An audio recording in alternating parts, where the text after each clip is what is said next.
Okay. Now the skull is a magnificent structure. I just want to show, just rotate it like this. If you do neuropsychological assessments, you're going to be getting medical reports, and they're going to be mentioning parts of the skull that has been cracked or broken, and you need to know where it is. So I recommend that you learn that anyway. Okay. One of the most important parts of the skull is the zygomatic arch, which is this section over here. It's your cheekbone. Okay. And it is the one that breaks very easily, because if you have a look, there's actually a hollow. It's hollow under here. You could probably put your finger in here if you needed to. So it's very fragile and it breaks very quickly. So you often get people who've broken the zygomatic arches. Okay. Okay. It's actually a very similar picture. Now, what I want to point out to you in this picture here, so that you can see what is in the front of the skull. And the reason I'm showing you that is that you can see, it's really best, if I swivel it around, you can see it best. You can see where the frontal lobes rest, okay? They rest over there. And you can see where the temporal lobes rest. Can you see it? Those little spaces over there and there. Okay. Now the skull is obviously designed in such a way to support the brain. Your brain basically rests in it. And what this doesn't show is you also have structures in the skull called the falx, which you will read about in your textbooks. It's not illustrated here, but they are like shelves that hold the two hemispheres in place. So there's like a little shelf between the left and right hemisphere at the back, and a little shelf between the cerebellum and the occipital lobes to hold it there. So the brain is quite well held in place. And of course you have your cerebrospinal fluid, in which also just protects it. Now the skull is very, very hard, and it takes a lot to break it.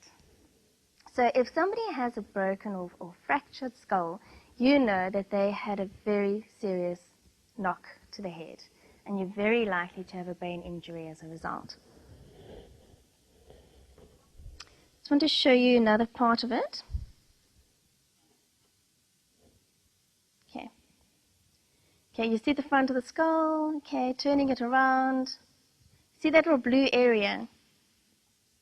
Do you see a little blue area? There. You see that? Now that is the cribriform plate, which is just above your nose and just underneath your olfactory bulbs. I want to show you a picture of it. There. There's your cribriform plate. Okay. And those little yellow things coming through there are the little neurons from your olfactory bulb. Your olfactory bulb is the part of your brain that picks up on odors, okay? And then it sends the information via the olfactory tract through to your brain about what it is that you're smelling. Now the reason I'm pointing this out is that if somebody's been in a car accident, or if they've had a very serious knock to the head, those little neurons get shaven off, because the cribriform plate has these lots of little holes, and then the neurons go through there. So if you have a big knock to your head, it cuts those off. So for a while, a person can't smell. The interesting thing about the olfactory bulb, though, is it's one of the few places in the brain where the neurons regenerate. So you will typically find that after, let's say, about a year or more, the person can start to smell again, because those little neurons have grown back. Okay. But now, just looking at this picture again, there's a little bone just between the two cribriform plates called the crista galli. There's a little blue area highlighted there. Just want to see if I can. You can see it stands up a bit. Now that, and what you can't see in these pictures, is that at the bottom, where the frontal lobes rest, these bones are very sharp. So what typically happens in a motor vehicle accident, and in neuropsychology we deal a lot with people who've had motor vehicle accidents, is that impact, that motion, makes the frontal lobes move forward, crash into the front of the skull, and then scrape against those sharp little bones. And that is why a person who's had a motor vehicle accident is very likely to have a frontal lobe injury. Not just a normal frontal lobe injury, prefrontal, which is frontal the cortex, and then orbitofrontal, which is that bottom area of the frontal lobes. And it's because of those little bones that it moves against. Okay. So I've mentioned the cribriform plate, I've mentioned the zygomatic arch, the meninges. Okay. If you look at the skull, and you can see, as magnificent, it's such a magnificent structure, but it is full of holes, okay? There are holes all over the place. And, for example, these little holes just under here, okay? There are holes all over the skull, and they're there for a reason. They're there for the cranial nerves, because the cranial nerves move in and out of the skull. Well, they don't move in and out. They come out of the skull.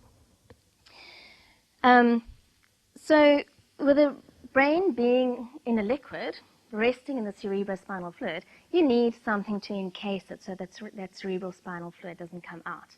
And so you have these various meninges. Now you get 3 different layers of meninges. You get the dura mater, the pia mater, and the arachnoid mater. Now all of that you'll read in the book. But one of the reasons why I'm mentioning this now is because there's a big difference between having a subarachnoid hemorrhage and a subdural hemorrhage. A subdural hemorrhage, sub being under, and dural, the dura, and hemorrhage being a bleed. A subdural hemorrhage is just below the dura. But, and you can see it over there, there are still meninges that keep that blood from getting to the brain itself. So a subdural hemorrhage, if treated quite quickly, it's actually seldom very serious, because the neurosurgeon will drill a hole through the skull and drain it, and the brain then just moves back into its place again. However, a subarachnoid hemorrhage is much more serious, because that bleed is under the arachnoid mater, which means that the blood is getting into touch with the brain matter itself. And blood and the neurons of the brain just do not mix well. Okay, it does damage those brain cells. And as you know, once brain cells are dead, most of the time, that's it. You can't do anything to recover them. So that is just something to bear in mind when you're learning about the dura mater and the pia mater and the arachnoid mater. Think about, what if you have damage in the various areas? Here's a picture of a subarachnoid hemorrhage, that you can see is right up against that grey matter of the brain.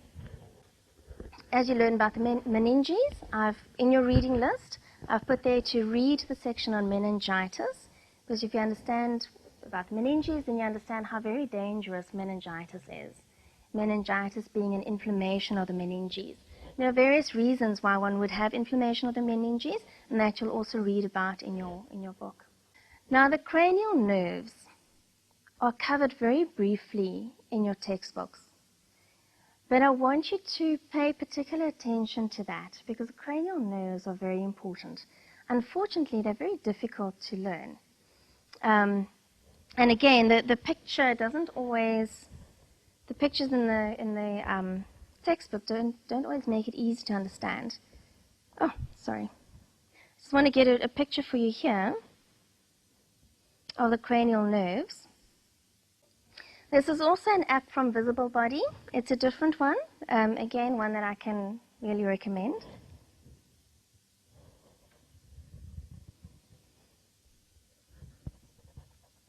Okay. As you can see from this picture, the cranial nerves are quite extensive. And you find them in and out all over the place, mostly in the brain stem. So when you're studying the brain stem, try and make a mental note of where these cranial nerves are coming out and where they're going to. This is a horrible picture, but it illustrates it quite well. Okay, so there you can see, look at where all the, I was talking about the holes in the skull and how they're very handy. You can see how these cranial nerves come in and out and in and out.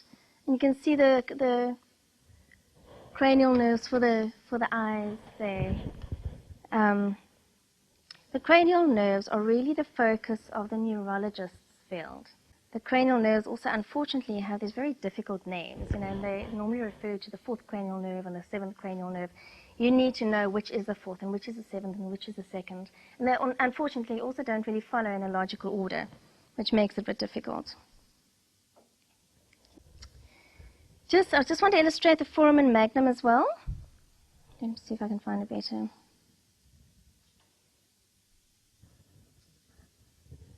The foramen magnum, you know, is the hole at the bottom of your skull that your brainstem comes through.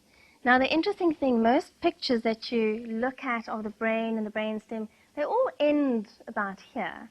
And I know when I started studying neuropsychology, I was very surprised to find how long that brainstem is and how it goes down into your spinal cord. And your spinal cord comes down to about the bottom of your rib cage.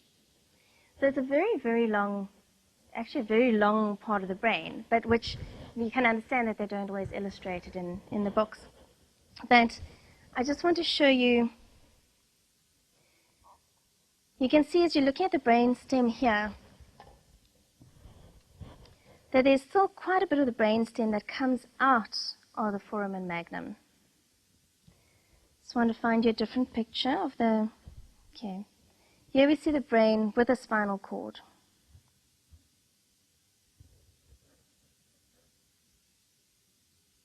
Now this is a picture you don't often see. The neurologists and so on, they deal with this all the time because they're very focused on the spinal cord and the neck, what's going on in the neck. But as psychologists, we very seldom see how that spinal cord actually links in with the brain and the brain stem. Now I'm just going to cover a little bit about the basic nervous system. I'm sure probably in your undergrad years, you learned about the cortex and the frontal lobes and parietal lobes and occipital lobes and so on. And I want you to, in the reading list, you'll see I've put on certain chapters that cover the nervous system, and you need to go through that quite carefully. And it will tell you a little bit about the frontal lobes, parietal lobes, etc. We will be dealing with those lobes in great depth in the following month. So just read up about it, refresh your memory about what it's about, and know that we are going to be looking at it in a lot of detail later. Okay, so you need to study about the cortex and just refresh your memory on what sulci are and gyri. But then you need to learn about particular sulci and gyri, so about the central sulcus. And the temporal lobe is divided into three gyri, the superior, medial, and inferior.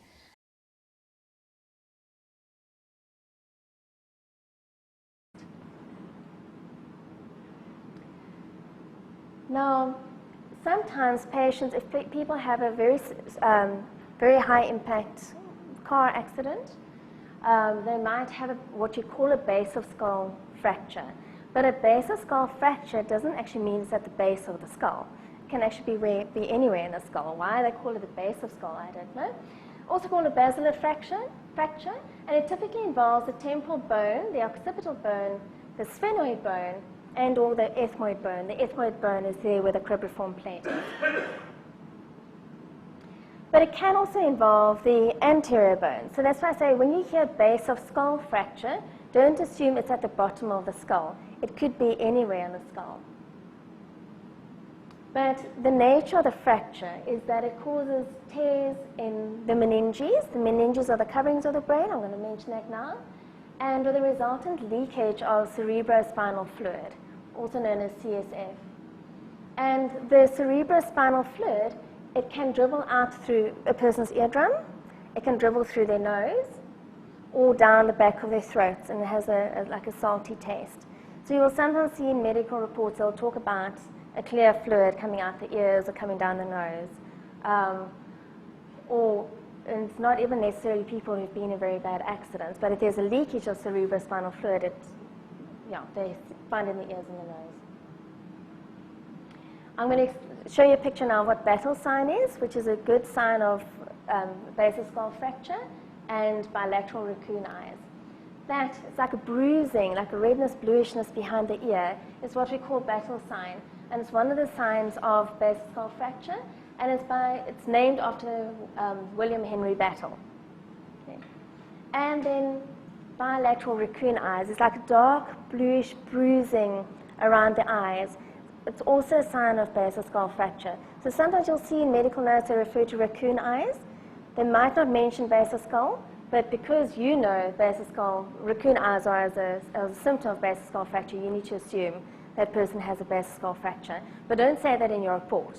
You can just say that you suspect the person had a basal skull fracture, but you defer to a neurologist because it's not our field. Medicine is not our field, so we cannot assume we know things in medicine that we shouldn't really, or that we're not qualified to. Now, I just wanted to put the CT scan in for you. You see this tiny little line there? That's a basal skull fracture. So it can be very, very small. Do you see it where the yellow arrow is? Just that a thin little line through there. So the radiologists have to look very carefully to see if there's a basal skull fracture.